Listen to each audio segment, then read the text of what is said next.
Joining us, yes, I see them. We are now streaming. Okay. All right. So thank everyone for showing up for the New Paltz Planning Board meeting of April 4th, 2023. We have some administrative activities to go through, public comments, and then we have a total of 5 application reviews. So let's just go ahead and dive in and get started. So first question is, do we have any updates from the Village of New Paltz Board of Trustees or the Environmental Planning Board? Is Will Murray here? Will Murray couldn't make it tonight because the fire department has their vote tonight. And Okay. I don't think Rachel's going to be able to attend this, All right. but they haven't met anyway. There we go. So the next thing we want to do is we want to get an approval of the minutes from the March 21st, 2023 meeting. Everybody have a chance to look at those. Yeah, those were long. Those were long. Thank you, Autumn, for doing that. And very detailed. Thank you. Any edits or anything that we think needs to be adjusted in those minutes? All right. So then what we need to do is I'm going to ask for an approval of the minutes. So a motion to approve the minutes from the March 21st, 2023 meeting. Second? Second. All in favor? Aye. Aye. So the next thing that we want to do is we have a note here from our project manager and secretary for planning and zoning regarding the Zero Place. And it says March 31st, 2023 memo to the Village of New Paltz Planning Board regarding PB 1602, 8791 and 93 North Chestnut Net Zero. Following account was established with starting balance of $7,000. The following account needs, she says, I respectfully request that the planning board recommend to the treasurer and board of trustees that the following accounts be closed and that the remaining balance be returned to the applicants. PB 1602, 87 and 91 and 93 North Chestnut Net Zero in the amount of $5,911. So there we go. So I'd like to get a motion to close the account and return the remaining balance to the applicants for PB 1602, 8791 and 93 North Chestnut Net Zero. I don't understand. So is that, That's the balance left in their account. And so they're not taking their application off, they just completed all the work and it's not automatically being returned to them? No. We have to approve this every time? Yeah. Interesting. Yeah. There It's isn't not- customarily such a large balance. Yeah. Yeah. I see. But anyway, yes. Yeah. So, each time that the application is finished, completed, or no longer active, if there's a balance left in there, then we have to make a motion to return that in the same way that if they need more money, we have to make a motion to get money from the applicant. Yeah. All right. So motion. Second, Second. all in favor? Aye. Aye. So we are now going to close the account and return the remaining balance of $5,911. So moving on, we next have a public comment, and I would like to get Autumn, if you could read that public comment that came in on email today, please.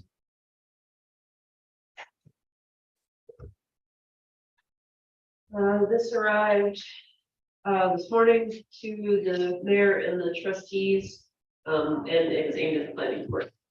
This is from Peggy Mungus, forgive me, I don't know, MONGES, president of 136 North Chestnut. The letter says, I'm writing to you today regarding the plans for 137 North Chestnut Street, which is across the street from my new home in the Village Arms condominiums. I attended the planning board meeting on March 11th via Zoom and was interested to learn about what will undoubtedly be impacting me and my fellow residents of Village Arms and the surrounding areas for some years to come. I was surprised to learn that I'm living in a mixed-use residential and commercial zone. I think that if New Paltz wants a zone like this to exist, allowing a developer to have his/her employees work on construction in the zone 6 days a week from 7 a.m. to 7 p.m. does not show much regard for the actual people living here. Residents who keep their homes well maintained and pay heavy taxes to live here should not be subjected to 12 hours of noise and dirt and dust every day except one day of the week. They should and must be given priority. New Paltz is a lovely town, and I am sure you want to keep it that way. The potential for construction noise and dirt 6 days a week is a serious infringement on the rights of people living in this area. Please do not allow it. 5 days a week should be sufficient between the hours of 8 to 5 or possibly 6. And if it isn't sufficient, let the developer go elsewhere. Regarding the affordable housing which is going to be in this project, how much will an affordable one-bedroom apartment cost? If the affordable rent is $1,000 or more a month, that will not help local people who can no longer find a place to live in this area. How many affordable apartments will there be? Please give us all a break. Tell Traillink LLC to try again with construction that we will be able to live with good, abundant landscaping, and with rents that longtime Ulster County residents and workers can afford. We don't need more pied-à-terres and weekend retreats being built. We need good housing and decent pricing for real people. Thank you for your consideration. Yours truly, Peggy Monnes. So in full disclosure, I did write her back. I thanked her for the comments and said that there may be the possibility of a compromise, and that I would reach out to the builder and we would, the applicant, and have a discussion about that and see what can be done. Are we aware of the regulations and what they allow in terms of construction? Autumn has that, but It is 6 days a week, and I believe it's actually later than what she has indicated. it is. Restrictions.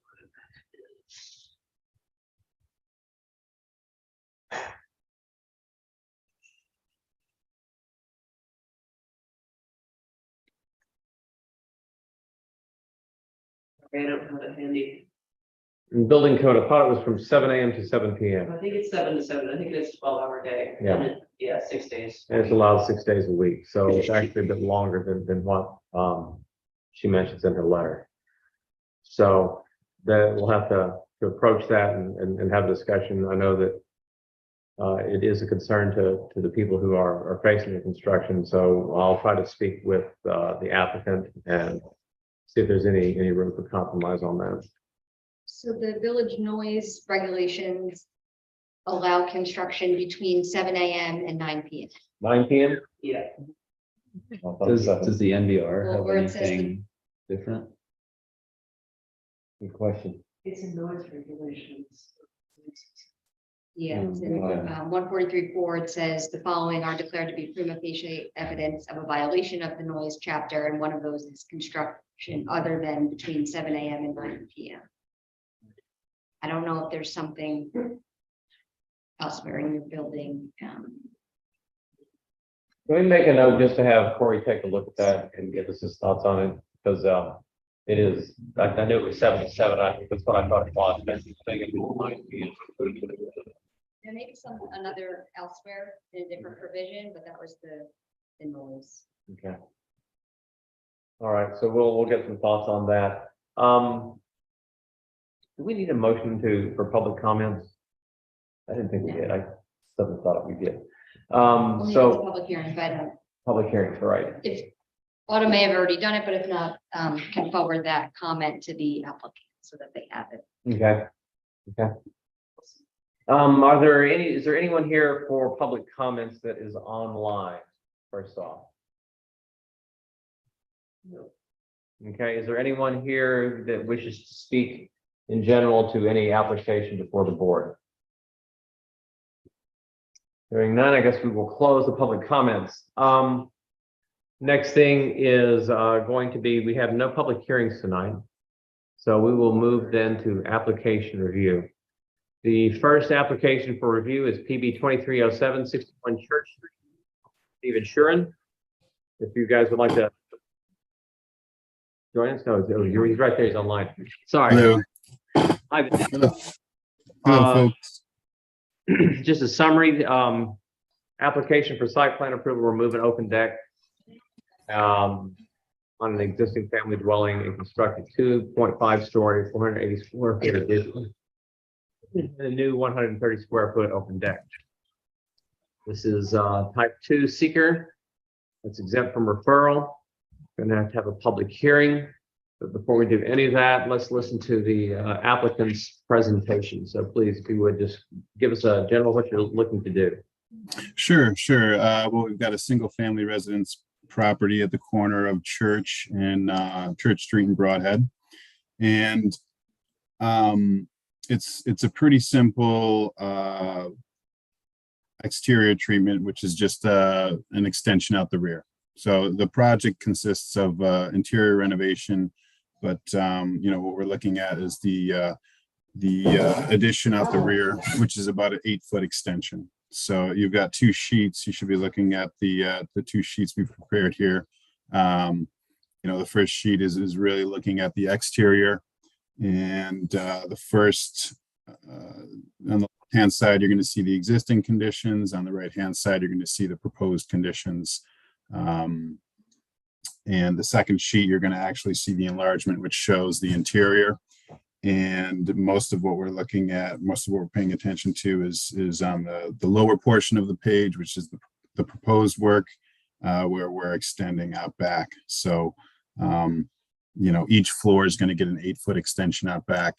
There's an existing deck out there now that's going to get removed, and a smaller deck will be installed, second floor deck.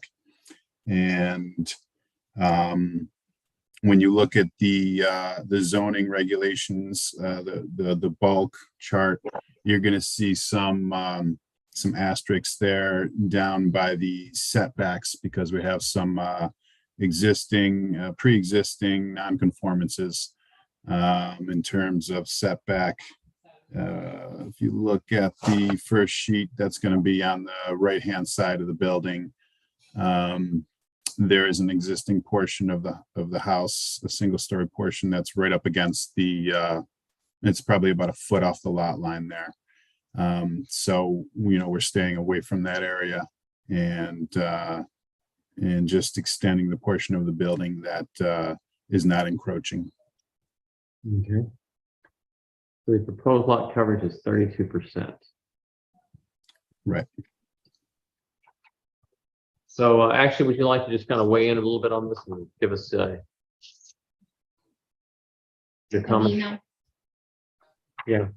So the table is indicating those are legal pre-existing nonconformities. So whenever you have that, you usually ask the building inspector to just confirm that those are in fact legal, that they were built, pre-zoning or before any change in zoning. So if it's an older structure, typically they'll be able to verify that those are in fact legal pre-existing, that can remain, and they're not in expanding the nonconformities by the addition. Okay. So we will want to get Corey to give us a zoning code review and confirm the nonconformities of legal pre-existing nonconformities. As well, the EAF mapper indicates the site may contain sedge wren, a New York State listed threatened species. So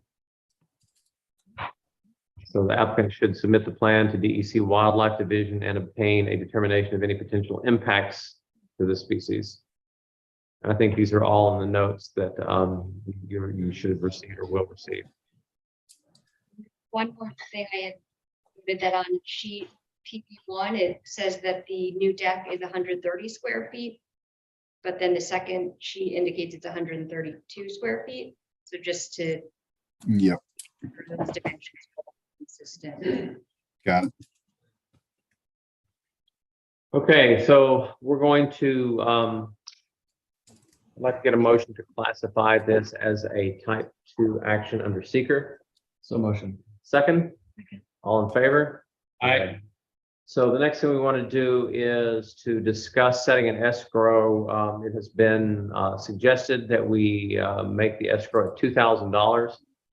So I'd like to get a motion to set the escrow for PB 2307 at $2,000. Second?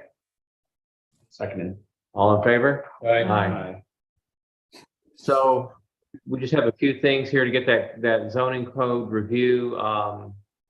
Looking at applicant submitting your plan to the DEC Wildlife Division. And then we should be able to schedule a public hearing once we get the information back on phone. Okay. want to schedule it, and then if you're, still waiting at that time, you would just Yeah, not take any action. and leave it open. We could. So when's the next available public hearing? Let's see if they second. Really cheap.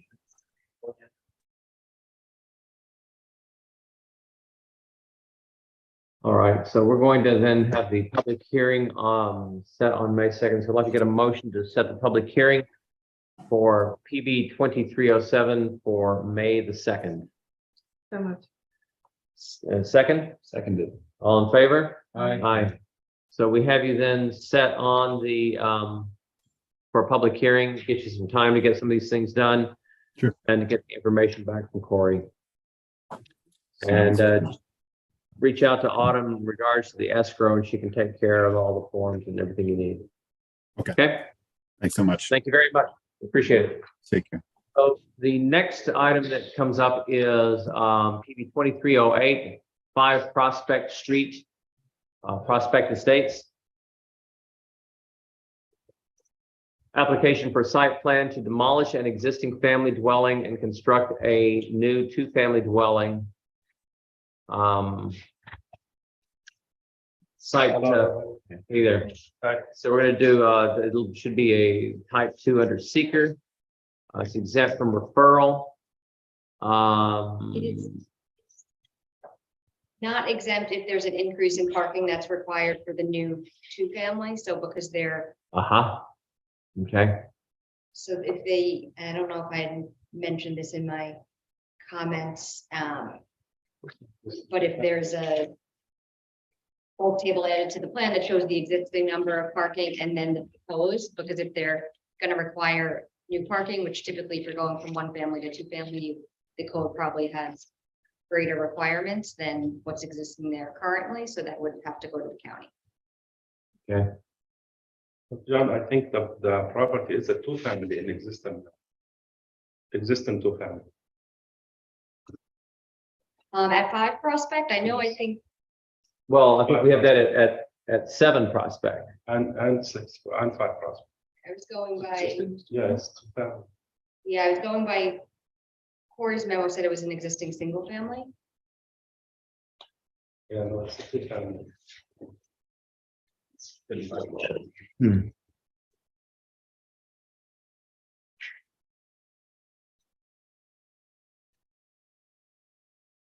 Yeah, and the application also says it's single family. Right. We did the search and all that stuff, and it's right now existing as 2-family. And it is an R2-family package where we are. Well, it's definitely the R2. Because now we are inspecting it for the second apartment.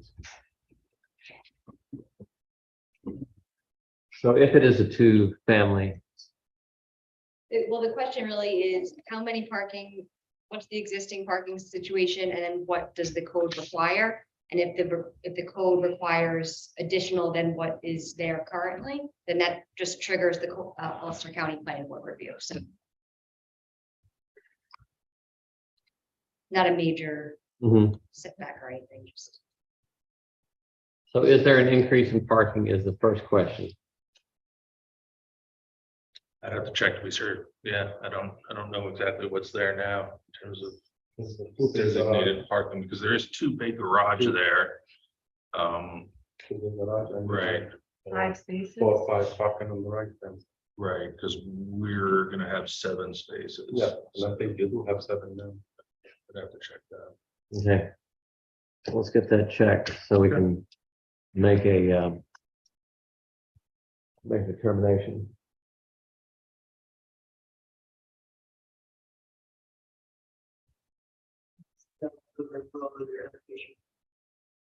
Oh, really? So there's a 2-car garage back there, parking space for 3, so that's a total of 5. And there's 2 more. Okay, 2 spaces. Yes, thank you. I get 3 across the front, 2 on the side, and then the 2 on the 2 in the garage. back, 2, 4, 3, 7. So that's what's required. And that's why he has listed on his site plan. but I don't know what's existing. What is currently existing? That's That what is I it. don't That's have. the right question. now. Okay.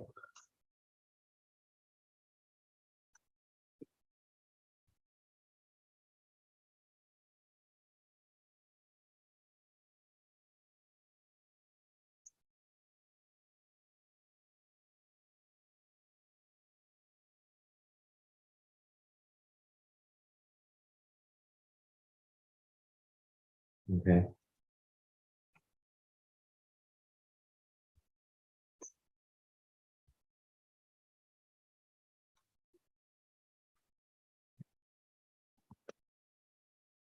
All right, so that's the first one.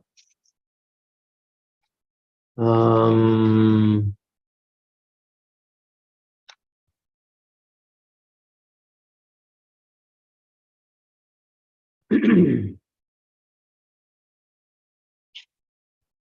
So, all right, so the presentation really is just that you're going to make it into a Full full two-family two-family, residence, right? We're gonna have one residence on the first floor and another residence on the second floor. okay? Up 3 bedrooms downstairs with the 2-car garage, and then 4 bedrooms on the upstairs unit. Okay. So the other issues that we have here. We had a driveway issue and do you want to go into that because there's some details about how the driveway sits because of where the building where 7 Prospect is. And we kind of have these all tied together. I guess I think it's 3. 3 Prospect, I'm So- sorry, you're right, 3 Is it- Prospect. Right. The property, Yes, there's It's, a right of way. it's an easement from An 3 easement. Prospect to 5 Prospect. Right. It's in that way, yes. But 10-foot wide. the easement, so there is a provision in state law that requires sufficient access to a public road and that an easement doesn't qualify to provide that access. It's required to be some access that you own in fee. And here it's compounded by the fact that since you do own both properties, you can't have an easement, grant an easement to yourself. So the easement would be extinguished in any event. I would suggest, if possible, if you can construct either a new access on, it looks like the flagpole section of the lot. If Right. that's sufficient to get a driveway that's on your own property, so you don't need to have any type of easement or complicated variance review for that, or potentially a lot line revision. Yeah, we can look into those things. Does Yeah. it matter though that the easement pre-existed his ownership? Because I believe it did. Is that Yeah, correct? yeah, definitely. So Does that what's make a triggered, difference? what triggers the requirement is that it's the issuance of a building permit. So since you'll need a building permit to Okay. construct a new structure, that's what triggers that. and owning the 2 properties, both properties. I thought owning both properties makes life easier. It should- It could. I think That would would be probably be the easiest thing to Probably do. makes sense and right? just clean things up then for the, Yeah. for the Okay. future too. Got it. That's something you can do pretty simply. Yeah. All right. The bulk table, I think, also indicated that a lot area variance is required. I think based on the number of bedrooms. I think it is required 16. feet. Yeah, we were okay with the number of bedrooms per lot size. There's a little asterisk on the site plan that says lot area is 50 square foot. Oh, correct. Yeah, sorry. I mixed up the 2 properties. Correct. It is 54 square feet under. Which I guess if we were to do the lot line revision would probably negate that, correct? Right. Okay, It looks like the lot line's gonna clean up at least one of those issues, maybe 2. maybe both, yeah. Right.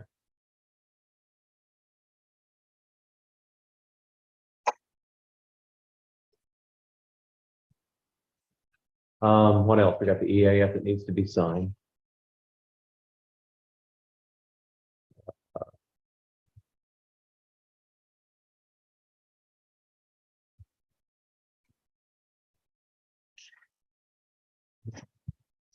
And then there was one question on the EAF, so 13A deals with wetlands. So 13A said, no, there aren't any wetlands, but then 13B asks if you're encroaching wetlands, and that was checked yes. So I'm sure that was an error, but Okay. yeah. just to Oh, clean yeah. that up.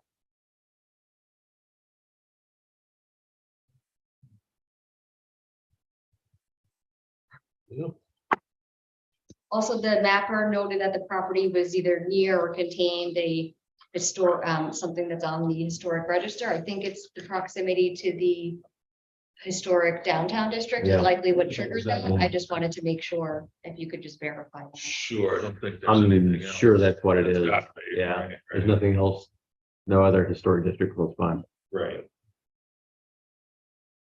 Does that mean the property needs to be reviewed by the HPC, or is it in that Not- zone? No, because it's Don't just proximity to it. believe- Opposed not to to being the in the- historic structure on it, or if it was in one of the zones that require that review. And I don't believe the R, I know they've changed recently, but not the R. B2 and BR Gateway. Yeah, but not R2. Okay.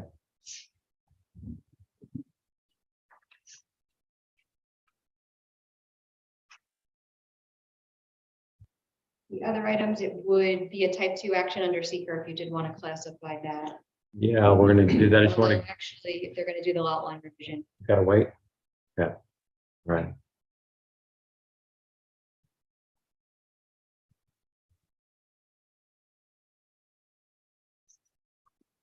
So really, all that we can do is, there's a couple of things here, is we're gonna look at, discuss setting escrow. We've already gone through all the issues. Water, sewer, stormwater, we probably need to make a review of it by the village engineer.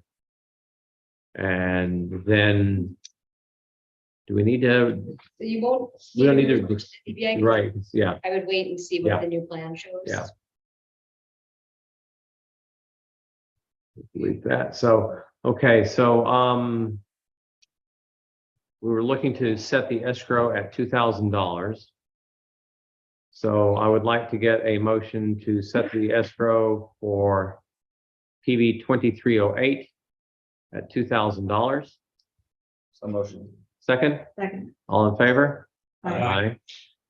Okay, and then, want to, any issue with referring this to the village engineer to look at the, water, sewer and stormwater impact? I believe Prospect Street was just recently repaved. Actually, I think it was reconstructed. Yes. Are there limitations on street openings in streets in the village? Does anybody I know? don't know. The village engineer needs to look at that, because that's a brand new street. And we don't need a new sewer connection tearing that street up. And if we have to do it, then I would strongly recommend that it be a full width restoration of the entire street, not just a little trench. The whole street. We already have sewer. There is sewer on the property. All I'm saying is, when the village engineer looks at this, he says, oh, you need to do something in the right of way. That's a brand new street. So why don't we get his, let's let him look at it and see what he comes back with. And, wow, that's a lot, the whole, You know, I get it, it's just, the wow. village pays a lot of money per mile to do those streets. Yes. Once you open it up, that Yes. thing is going to fail within 5 years. I don't care how well they restore it, it'll fail in 5 years. A full width restoration will last probably 10 years. But the seams are going to go. Okay, Many towns, there's a 5-year moratorium on a new street. You can't open it no matter what. No matter what. I don't think we have that moratorium at all. Well, I would strongly recommend that we recommend that to the village board. Because we're going to be putting a lot of money into streets in this town. Mhm. I mean, as we put in new sewers, you have to restore the street. And the last thing you want is somebody to come in and, you know, put a new sewer lateral into the street 6 months later.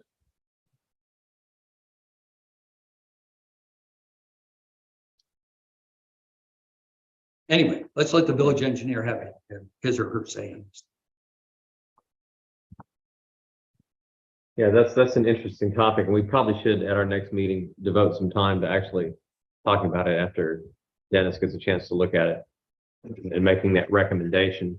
Because I don't want to do it just off the cuff. No, of course not. So, No. let's, and then Autumn, if you can make a note that part of our administrative business next meeting that we discuss suggesting a moratorium on sewer construction in newly paved streets. Well, it's even a little bit more than that. It's basically called any kind of street opening.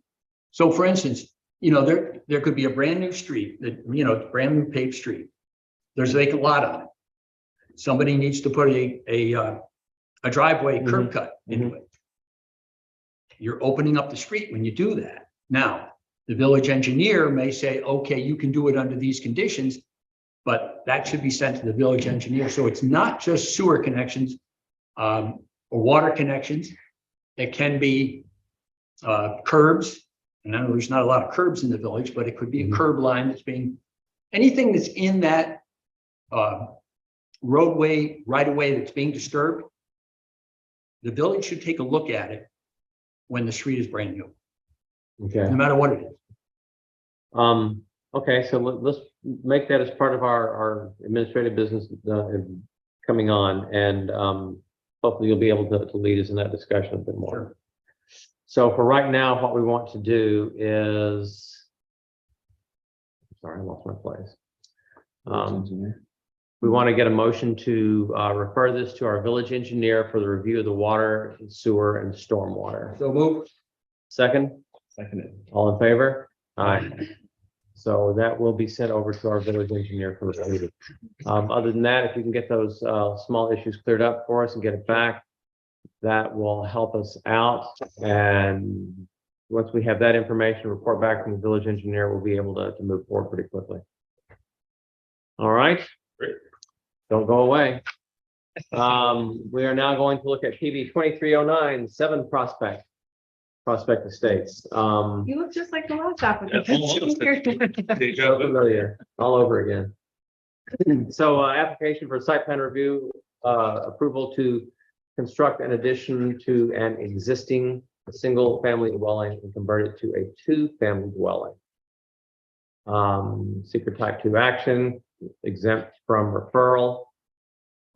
This is the same issue as the last one, that if there's an increase in parking required, since they're converting it, then it would need to be referred. Okay, We have now 9 spots. you have 9 spots, and on your, Existing. you have 9 spots existing, and how many are you going for? Nine. 9, so there will be no increase. Okay.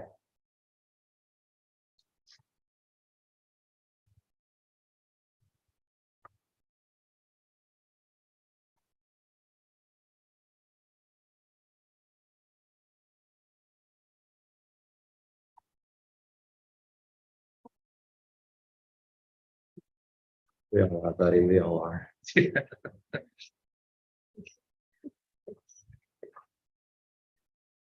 you could maybe add a column in your bulk table showing the existing. and then Sure, I looking just what's made a note required. on that to tabulate that moving forward, so this way it's clear. 9, parking space, single family. Okay, so couple of things that we wanted to talk about on this. One is the connecting between 2 residences, I think was an issue that we wanted to just kind of go over. Sure, so the way the plan is labeled, it looks like it's 2, they're each called single family residences, so it almost seems as if there's 2 single family residences on one property, which wouldn't be permitted. So if it's, I think we'd want Corey, the building inspector, to just look at the proposed structure, confirm that it constitutes a 2-family under the home, and then change the labeling. Okay, I can change the labeling, but the reality is that it's one structure. It's not 2 separate buildings. It's going to be one congruent building. It's just we're adding another residence to the residence that's already there. And perhaps it's. But they will be because connected in one building, though. It's not gonna be 2 separate buildings. So that's not going to be like a breezeway. No, that's actually an entryway for both units, basically. And Okay. looking at the zoning code, it seemed to allow that and even encourage it in two families to have single points of entry rather than multiples. At least that's what I was like. But I mean, based on the site plan, you clearly have the design of a single family home above, like shown right there with the floor Well, yeah, plans of because that single family. well, home. because that's all new, right? We're not So you're going to altering be dropping in this like kit house onto the existing and property and connecting it together, correct? So it's one building. it doesn't, I don't know, Maybe it, an elevation show, because I don't think there's a. I mean, I can show an elevation showing the whole entire If you would, please. thing. I mean, yeah, the only reason I hadn't is because we weren't anticipating any changes to the exterior of what's there, other than connecting this on the rear. Mhm. So we can certainly document. I also noticed in the Ulster County parcel viewer that this property is listed as a one-family residence. Currently, that would be correct. Okay, yes. so this is applying that change, applying to change that. Right.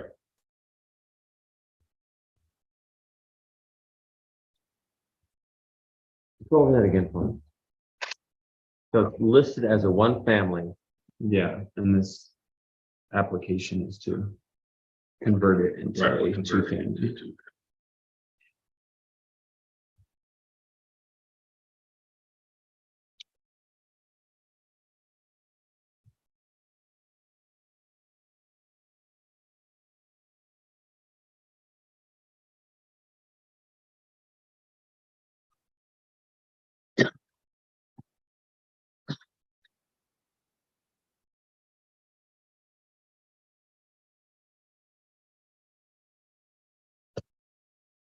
Okay.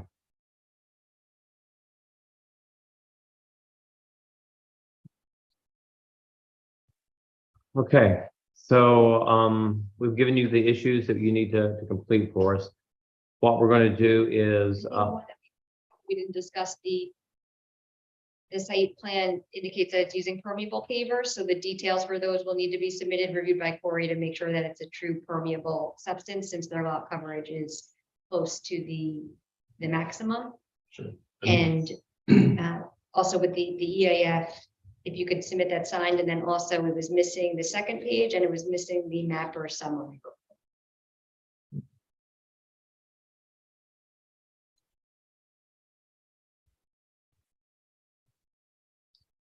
On the parking detail, we have used that recently for another project, and Corey did review it and approved it. So we can certainly follow up with that again. I just wanted to reassure the board that we've used this on other projects, and it's been fine. okay.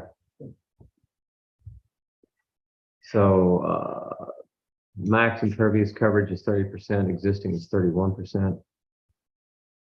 Okay, so we'll approve that. Area.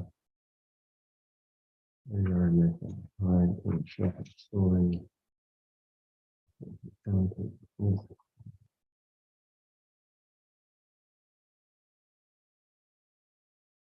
What is the percentage coverage on this? 29? Yeah, it's the. Got it.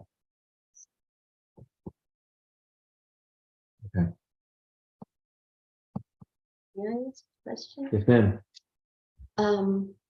I'm wondering what, so if I'm standing and I'm looking at the house, Mhm. the yellow house, Yes, what side is gonna have the addition on it? it's in the back completely. Standing from the street, Yeah. you won't see So the- essentially anything. Really. When you're walking by that house, it will look like that house always looked. Exactly.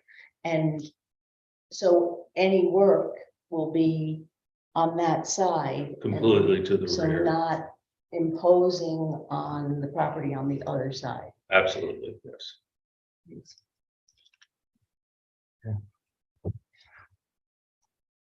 All right, so what we'll need to do then is we want to classify this as a type 2 action under secret. So I need a motion to classify PB 2309 as a type 2 action under secret.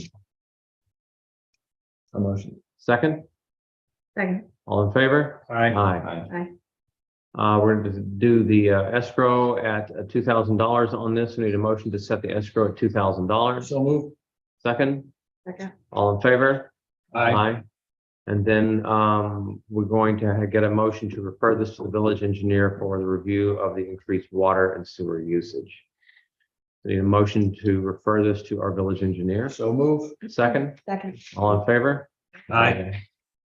Okay, so that kind of takes care of most of that. So in the two together, then we're going to, in the last, one, we're going to look at a lot line revision, which will take away some of the issues related to that. You're going to get us the information and you're going to get us an elevation so we can kind of look at it, see what's going on.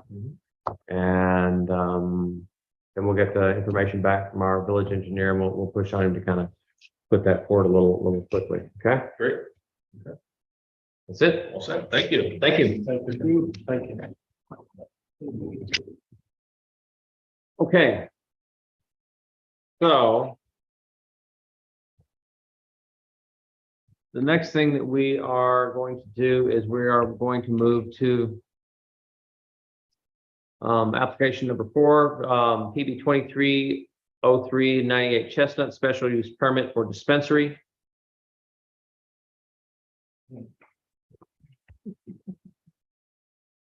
Yeah.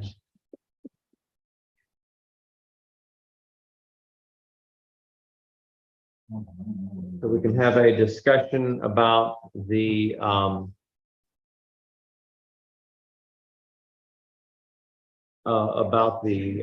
traffic. So we did receive your note and we appreciate it, asking us to take the information you've given and to use that in the study as the study. Right. What we have found in looking through some of the regulations is through the cannabis, we have found that there are 3 different locations, section 4, section 23, and section 25, which are actually requesting more information. Section 4 talks about things that should be in the training manual. One of them is security, customer admittance, and customer traffic control procedures. Now, customer traffic control procedures could probably mean how are you going to control people coming in and coming out, but it also means that you're going to have to look at how do you control the inflow and the outflow of the traffic. Thoughts, questions? Yeah, I think that's a reasonable interpretation. So if I could just comment on that, because what's required by the cannabis regulations, that's not something that this board requires or enforces. That's something that ultimately the state will require, and you'll have to submit to the state in order to get the license. So with this board, in reviewing the site plan and your special use permit standards, including here, it's a retail or service business not otherwise listed, and one of the specific criteria for that type of use in your code is that it is to be reviewed for its ability to function without negative impacts such as traffic and noise on neighboring properties. Off-street parking and loading will be drawn from the most comparable retail activity with standards that have been established. So it's been under your special use permit authority and site plan that you've been requesting of applicants to submit, not so much a comprehensive, study as much of an analysis based on their proposed operations and their, proposed plan for managing traffic and parking. So I think in doing that, they could certainly rely on others' data, but it's something that you need to know what their, plan is tailored to their operations. So what you, and she gratefully stole some of my thunder, which is wonderful. What you're going to find is that the state's going to ask for these things. So if you can go into a bit more depth than what you have in just the writing, that would satisfy both special use permit requirements and could set you up for giving the state the information that they want. It's gonna ask the tenant, not me. I'm here. asking for a special use permit, not the tenant. So, you know, in what greater detail are you looking for? The history of the site? What we have requested in the past from other applicants for cannabis has been, it's gone from very detailed one that we asked from the fellow at Zero Place who was looking at that. And he gave a lot of information, greatly detailed information. The other applicant is preparing and has a traffic engineer who's going to give us a report on what they feel is their traffic management plan. So while we appreciate knowing that there were, I think you said 25 entrance exits that occurred, and you gave us the total amount as you thought of the back that were entering and leaving. I think what we are requesting, and I'm going to ask the board for their input, is how do you manage the inflow and the outflow of the traffic that is potentially going to occur? And we're not asking you to provide every potentiality from nobody to thousands of people, but we need something that's a little more detailed than what you've sent. So the property has its own entry and exit.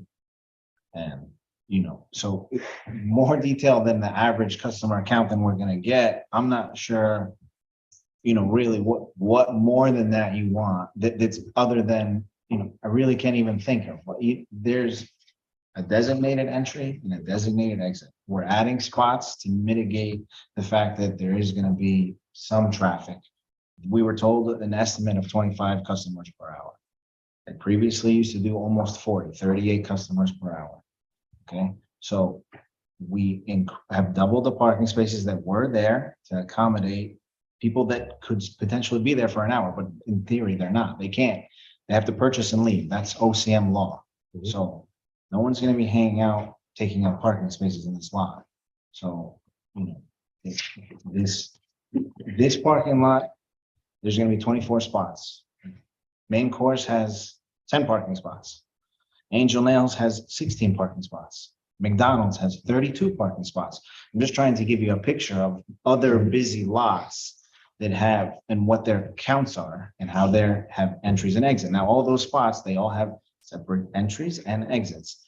And, you know, traffic's going to flow the way it's going to flow, just like at all those spots that are, you know, have busy times, don't, and have down times and all that. You know,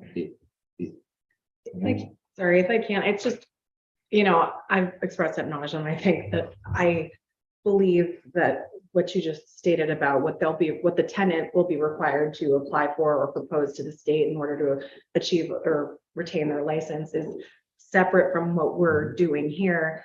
And I get very uncomfortable about like overstepping what our actual responsibilities are. Unless we're willing to say, okay, applicant, this is what we want. He's asking what we want. We don't have an answer. So it's kind of, Well, or unless you do. might. Do you? I don't even know one said it. Yeah, we certainly have these other things that we asked from the other cannabis dispensaries, right? Like what happens when there's a surge of customers at the beginning, right? When you open, like how you know, Right, so- handling that. So that's different. And we are interested in addressing that. Our attorney's in touch with Chief Lucchese Okay. about those mitigation things, and we're coming up with a plan, and we will submit that. We are aware that there could potentially be a surge. We're not expecting an overwhelming surge. We think that, you know, we're unsure of what to expect. We do know that there's going to be a license to, you know, another dispensary going up in Kingston and 2 in Newburgh. So we feel that given that knowledge, and that's happening for sure. It's not ifs, ands, or buts. Those are happening. So they're not potential sites. Those sites are happening. So with that knowledge, we don't feel like there's going to be outside people. You know, it's not like people are not going to come from Kingston to come to the New Paltz dispensary when they have their own dispensary. And Newburgh, they're not going to come up when they have 2 there. So given that, we don't think there's going to be some overwhelming and crazy surge, but we are talking to Chief Lucchese about in the event. We own the Okay. Trailways parking lot during surge, Columbus Day weekend and Thanksgiving, Easter, Trailways does hire the New Paltz Police Department to assist in traffic flow. So For the buses to, just to make the turn and for those special days. if that is the case, we'll engage with Chief Lucchese, regarding that, but we're coming up with a plan with him in terms of, Yeah, I think that's a great Yeah. start. And also like what time periods are gonna be peak business hours, like what, you expect those to be. You don't know, till you open up. Your traffic engineer had, similar to that, had suggested or recommended that they present their plan for operations and estimated trip generation and parking needs. So I think based on, how long you think people are gonna be there, that kind of thing, to put that together in writing, something that could then be, reviewed to say whether the board thinks that there's, sufficient parking. And sure. So the board heard from this cannabis specialist, happens to be another applicant, that the average transaction time is 5 minutes. is 5 to 10 minutes after the first initial time, and the first initial time is 25 minutes, right? So their initial visit is 25 minutes, and that's only in the beginning. Then when they're a reoccurring customer, it's between 5 and 10 minutes. So if we're expecting 25 customers an hour and they're staying 10 minutes, and we have 25 spots, there's seems to be plenty of parking. Even if they turn around, even if it's the initial visit and they're there for 25 minutes, there's 24 spots, we're expecting 25 people. And 25 people is based on a sales goal even. So the average customer spends $85 in a dispensary. 25 customers an hour times $85, that puts them at almost 7 million. That's where these projections are coming from. So they're coming from like a deeper knowledge of what they're even hoping to attain. They're hoping to get 25 customers an hour to hit a sales goal. So that would be like in a perfect case that they get 25 customers an hour. Barry, you have something to offer here? Well, it just seems to me that, because yes, it is a new business as far as the state is concerned, as far as New Paltz is concerned, as far as we're concerned, I understand that. But something as crucial as traffic and parking, I guess I'd like to have a professional put their name on a report that says, this is what I think, as a professional traffic engineer, whatever it is, that says, the business has presented to me by my client is this is what I think the traffic will be. This is what I think the parking should be, and then put their seal on it. So we have something to rely on. I mean, we ask that of civil engineers. We ask it of landscape engineers. That's why we have these professionals that come to us. So we have somebody with the background in this that's presenting things to us that we can rely on. And it's new. Let's admit to ourselves, yes, we've heard other applicants, but let's also be honest, they're guessing as well. They don't know. So if nobody is sure, let's let somebody with a professional credential put their name on it that says, this is what we think is going to happen. I understand that. There's been 4 studies that says that 32 can handle this. And there's been that 32 can handle, I don't want to say like an amount of traffic, but given the development that this corridor has seen, you could say 32 could almost handle anything it throws at it. Given that Rycor's putting up a building, Max is putting up a building, I'm putting up a building. And they keep saying, yeah, 32 is fine, no problem, put up the building. That's Now- like you used to handle a gas station, a convenience store, an ice cream store, and never was a traffic. You always could go to Stewart and find a parking spot. It did more business than this dispensary is ever gonna do and handle it. You're not gonna find a better spot. You want to tell me the other buildings that could handle that? And they had an engineer put his stamp on it. Right, with less parking, not in and out. This Well, parking. not in and out, on a side street where there's residential.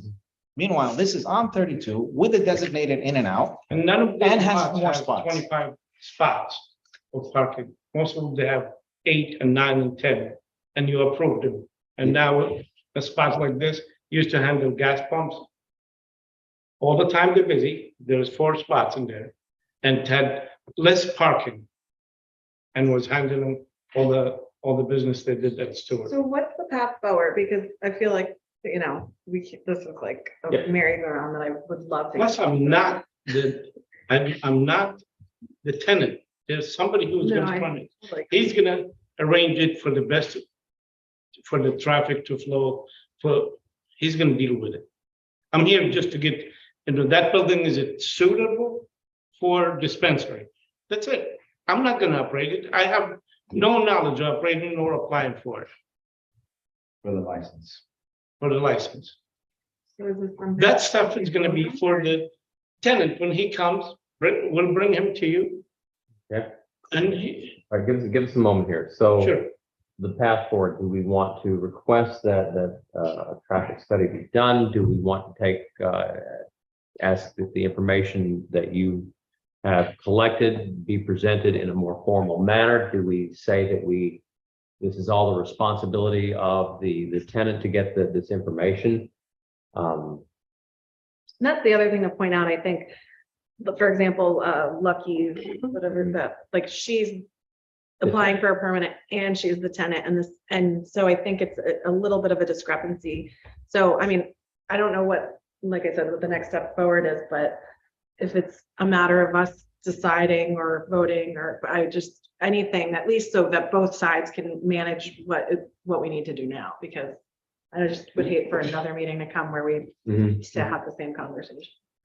Well, I thought Carlito's whole points were very good, and I'm not, really saying that I think we need another formal traffic study done, but I think having the information and all the assumptions laid out in a formal document that he could then look over and say, like, this looks reasonable to me. Okay, Like, I think that would be a pretty good compromise. Do you feel comfortable, like if some of the things that they articulated verbally were put into like a document, is that fair? that's what I'm saying. Do you feel like some of the That's fine, stuff that yeah. you said It's today? totally reasonable, yep. Why don't you prepare us something that is a little more formal than just the email, Sure. and lay out your case, and then I think we'll look at it and probably ask our consultant to take a look at it and determine if he thinks that that's reasonable. Yeah. And in that way, we can have, at least as Terry said, someone to put their signature on it that says, yes, this is reasonable. And you can take the other information that you have, you can prepare it, and then we can have him take a look. Okay, great. Okay? Can you have that to us by the next meeting? Yeah, well, I would like to submit it earlier so that Carlito can maybe give his opinion by the next meeting. Okay? Well, then let's do this. So we're gonna, then what we'll do is we're gonna ask them for a motion to have our consultant, Carlito, to take a look at the information that you provide Sure. to us, if that's okay. Is that violating any standards with the board? That do we have to have it presented at a meeting, or can we get that and then send it off to them? It's already brought in. Mhm. So you don't even need Okay. a formal motion. You could just, you're Okay. asking the applicant to submit this other, we'll call it a, plan. Yeah. Or traffic management plan, whatever it Get us, may be. your and then plan. just, Sure. then get it to, once it's submitted to Autumn, she'll get it to Carlito. He'll come back with any comments or additional information that he might think Okay. you would need in order to make the necessary findings under the special use permit criteria. does that sound fair? Yeah. Okay.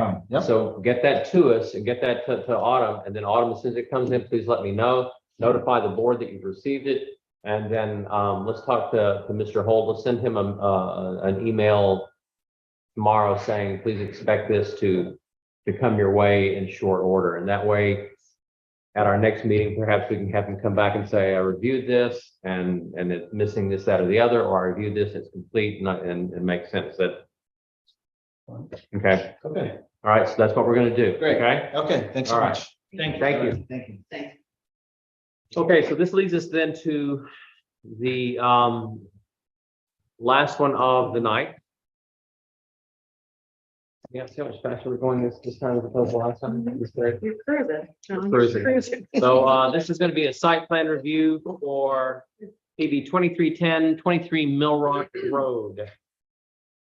This is an enclosed deck addition that was previously approved in August 2021. Unfortunately, the applicant could not find a contractor to complete the repairs and do the work. So that the time limit of 1 year ran out. So what we're going to need to do is we're going to need to look at this. This is the resolution was there. We're going to have to set a public hearing again. And what else do we need to do? Classify it as type 2 under seeker. Even though it's already been classified, we have to classify It's again? essentially it's a new application. Okay. The same application, but it still has to go through the process. So just classifying it, and then it's exempt from referral to Ulster County, so nothing has to be done there, just a motion to classify.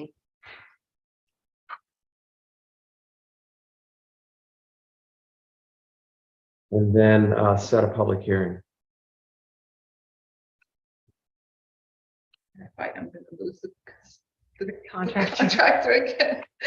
Yeah, it's I completely understand.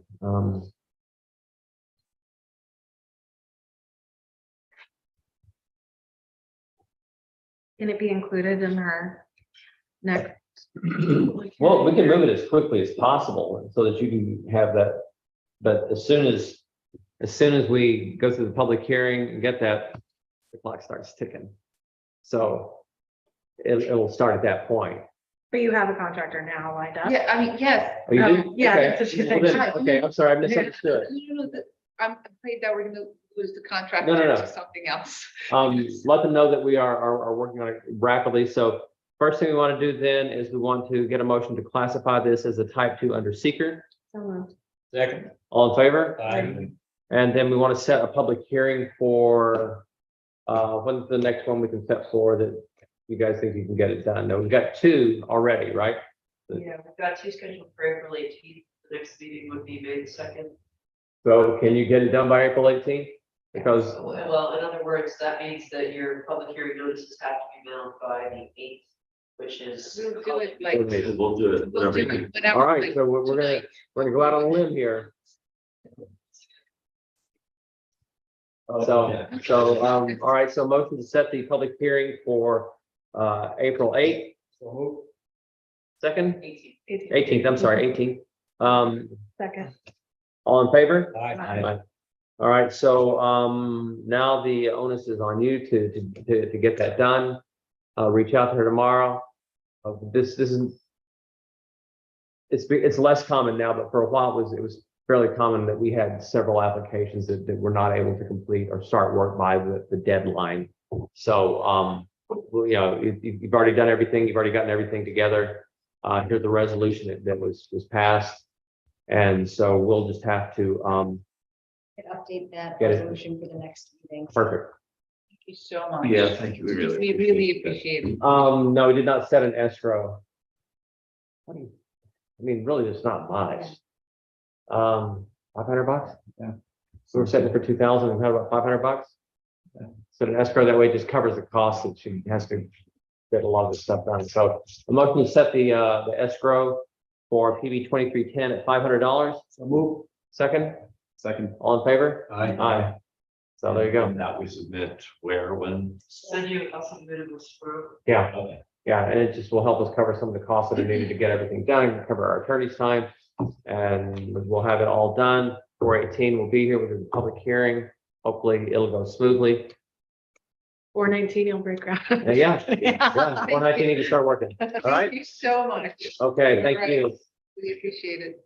All right, so that ends our agenda for the evening. Any topic that we think we need to discuss here at the end or? Okay, in that case, the next thing we need is a motion to adjourn. So move. Second, Second. all in favor? Aye. Aye, meeting is adjourned. Thank you.